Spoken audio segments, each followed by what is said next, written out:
Hello, welcome to White Birch Tarot and Astrology. I'm going to start off with a brief quote tonight. This is a very important time because tomorrow, the 20th, the Sun is conjunct Pluto at what we call the anaretic degree, which is the last degree of a sign. It's at like 29 minutes, 59 seconds or something of Capricorn. And then, well, I'll read the astrology in a minute. I'm going to start with a brief quote. I think this is from the author Sue Monk Kidd, Kidd. I think this is appropriate for the time right now. Excuse my voice, I'm really tired. This energy's got me beat. She said, God guides us the long way round. And sometimes that means winding through a dark wood. It doesn't mean we're lost, however. The darkness is part of the trip. Too many of us panic in the dark. We don't understand that it's a holy dark, and that the idea is to surrender to it and journey through to real light. You might be feeling that way right now. So what's going on is, as I said, the Sun and Pluto tomorrow are going to be exactly at the last degree of Capricorn, the last degree in the last minute. So on the 21st, so tomorrow's the 20th, so on the 21st, the Sun moves into Aquarius, and on the 22nd, Pluto moves into Aquarius. So this is really a big deal. I believe someone said the last time Pluto takes like 248 years or something to go around the entire zodiac. So the last time Pluto was in Aquarius was in the 1700s. So this is a pretty big deal, right?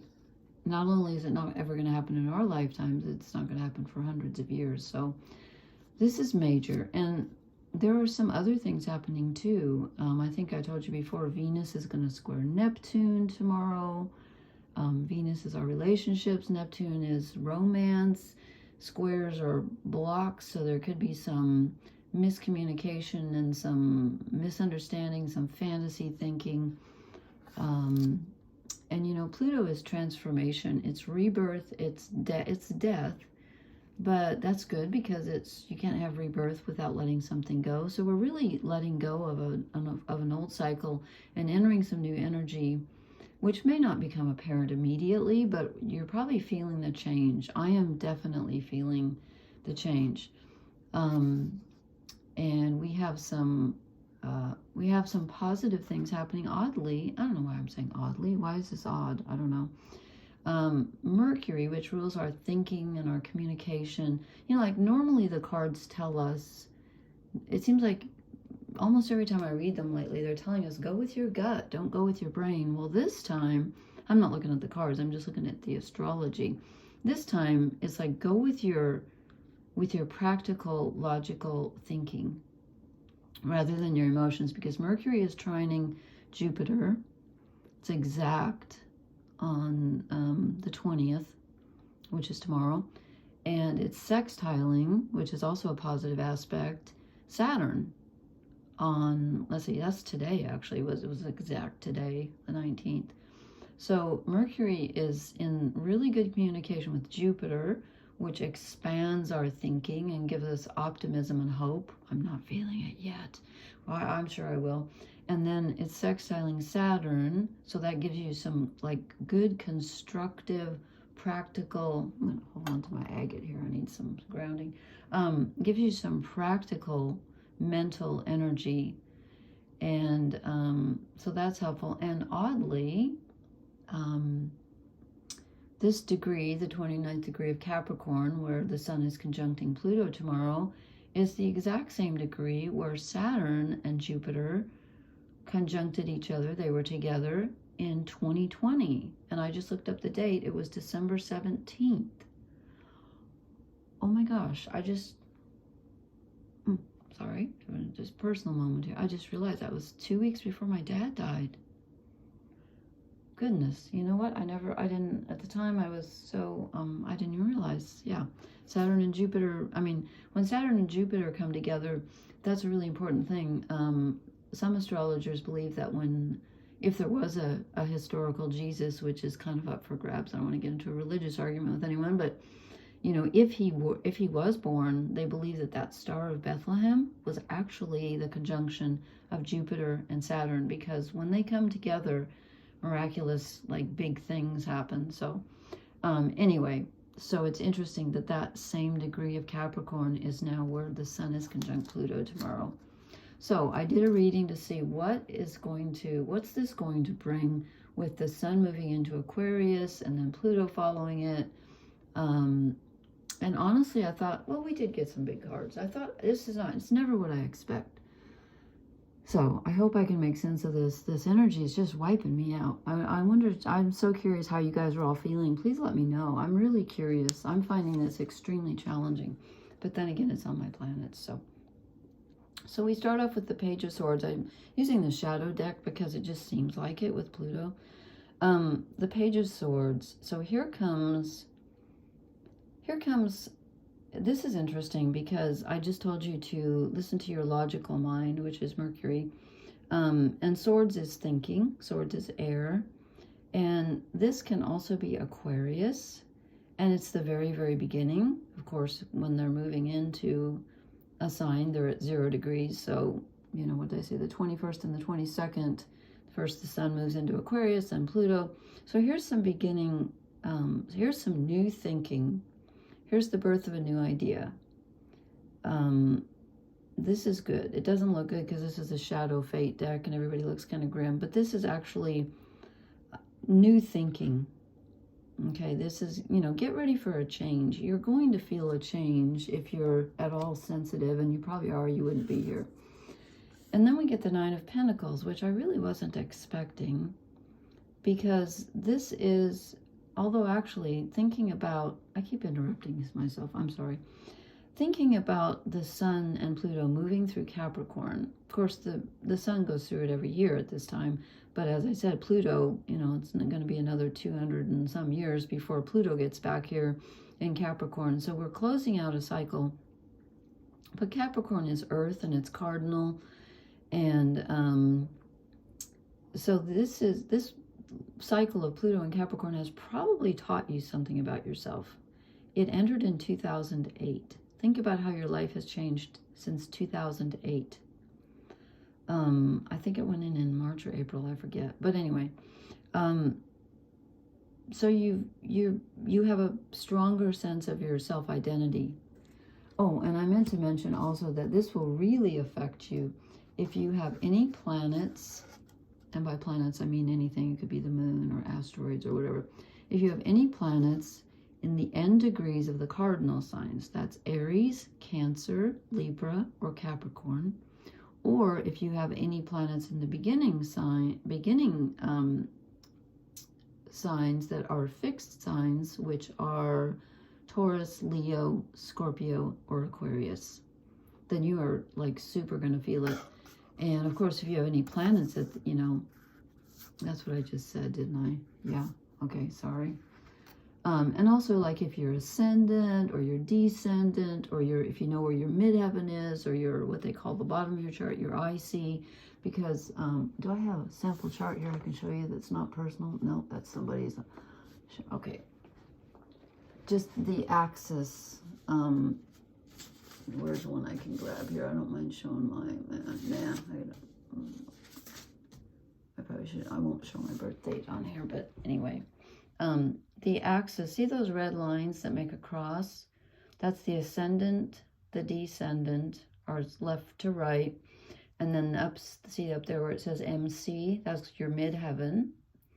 And then down at the bottom, it's not labeled, but that's called the IC. I think it stands for Imam Koali or something. It's the dragons. No, that's Rahu. And anyway, it's, I forget what it means, but it's like the midheaven is like your highest expression out in the world. And the IC is your deepest sense of self, like your innermost self that no one probably but you knows. That's right there at the bottom. And then this is your ascendant, which is your personality, your ego personality out in the world. And then the descendant, which is exactly opposite, begins like your outer self. So these first 6 houses are your inner self, your personal self, and then 7 through 12 is how you interact out in the world. Okay, so just I wanted to say that. Okay. So we've gained a sense of self-identity with Pluto moving through Capricorn, hopefully. I just realized these cards. Oh gosh, oh my gosh. You know what?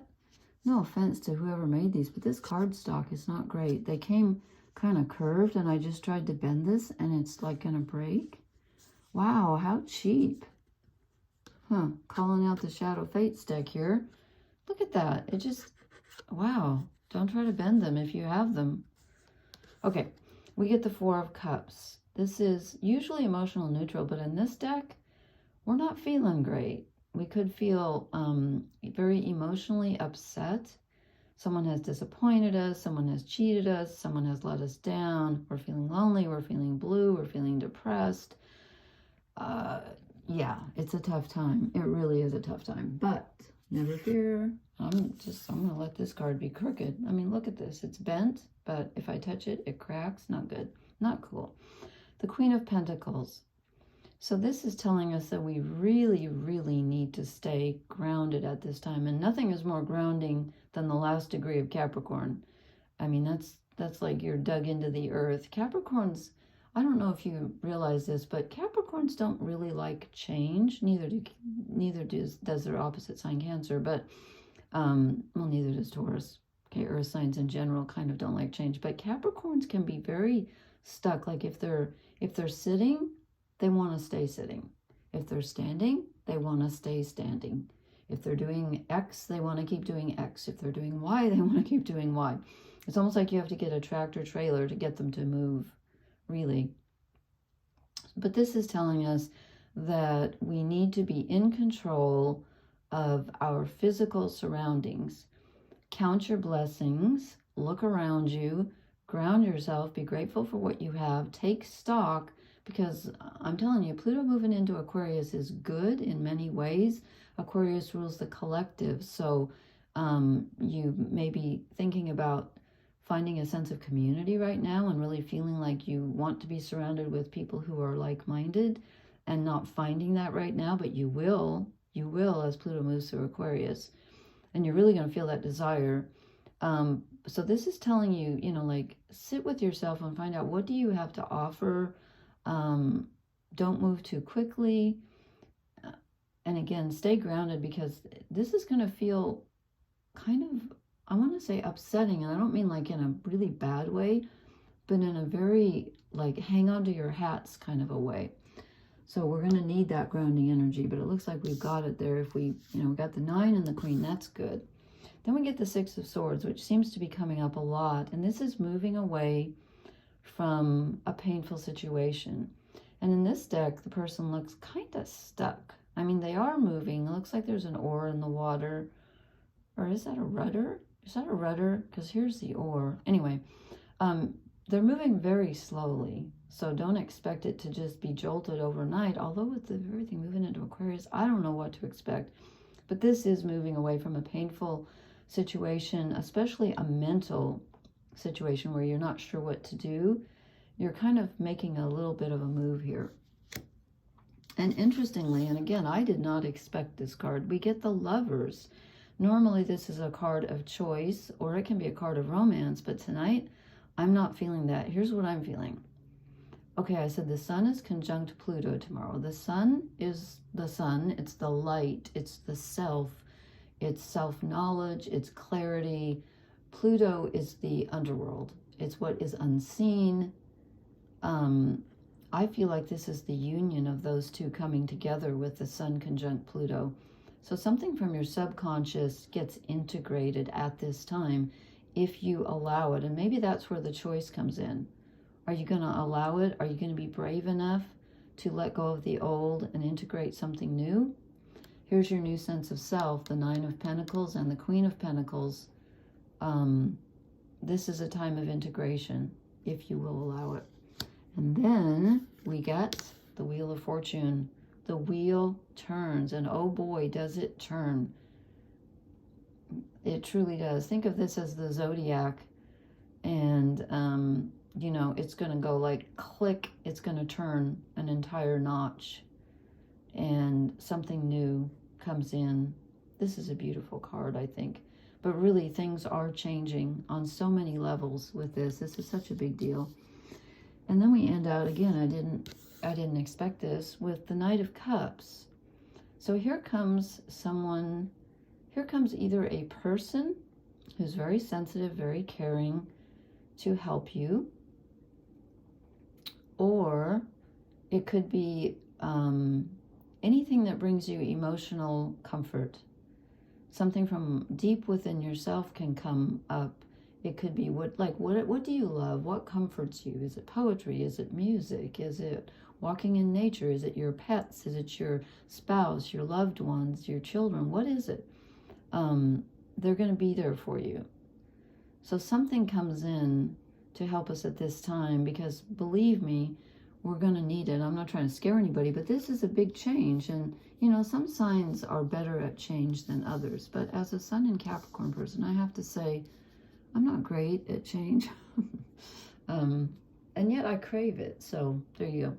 And then I drew an overall energy card, and it's really interesting because, ta-da, we get the last card in the tarot, the universe. This is the end and the beginning. How apropos.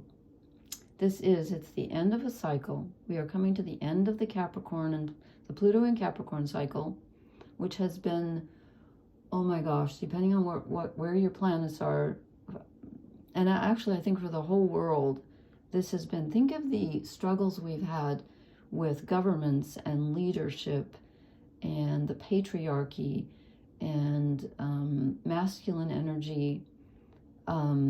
Wow, we've got like how many wars going on? You know, just I'm looking forward to Pluto and Aquarius. I think this is going to bring in some much needed societal change. I'm really hoping for that. And I think it will. I think it will. Okay, I didn't even think about, let's see, I don't want that oracle card, my regular one. We need something big and bold. Should I go for one of these terribly dark cards? I don't know why I'm so dark tonight, but really we need a bright card is what we need. But we got the universe. Oh, this one's, oh, that's because that's the directions. Okay, this one fell out. It came out in reverse. Do I want to do reversals? Oh. Oh my God, we get the Wheel of Fortune again. Okay. It's telling me, Lori, you don't need to pull anymore. You got the Wheel of Fortune and the universe. Hello, Earth to Lori. Yeah, things are going to change. So if you haven't liked the way things have been for the past, what is it? It's from 2008. My math skills are horrid. So 12, like 15, almost 16 years. Jiminy, has it been that long? Wow. Anyway, if you haven't liked things for the last, is that true? Yeah, 16 years. Then good, because no, I don't mean good. I mean, things are going to get better. Things are going to get better. That's all I can say. And we have some positive energy coming in with the Knight of Cups, Queen of Pentacles. Actually, this is a very favorable reading. The only, really honestly, the only dark spot is the Four of Cups, and I think we're coming out of that. I think we're coming out of that, and we've got the Lovers. That's great. So, you know what? My keyword tonight is going to be integration. Integration. Okay, I hope this was helpful. Please leave me a comment and let me know how you're doing. And please hit the like, share, and subscribe buttons. And I will talk to you guys later. I'm going to post again in a couple days, hopefully, because we're having a full moon in Leo on the 25th, I believe. So, anyway, I'll probably post before then. So, thank you so much. Blessings. Good night.